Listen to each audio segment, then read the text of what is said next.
मादक पदार्थ खरीदने पहुंचे एक महिला सहित 2 लोगों को गिरफ्तार किया गया। गिरफ्तार लोगों की पहचान गौरसिंह जोत निवासी 33 वर्षीय ललिता वर्मन और सिक्किम निवासी 38 वर्षीय बल बहादुर तामंग के रूप में की गई है।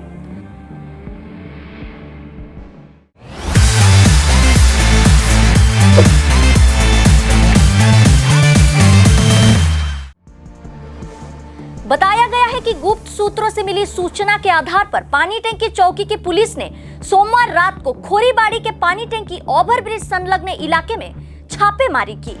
दोनों संदिग्धों को पकड़कर जब तलाशी ली गई तो उनके पास से 52 ग्राम ब्राउन शुगर और 19 बोतल प्रतिबंधित कप सिरप समेत करीब लाखों रुपए बरामद किया गया।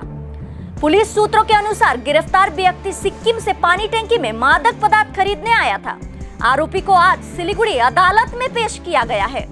पुलिस पूरे मामले की जांच कर रही है।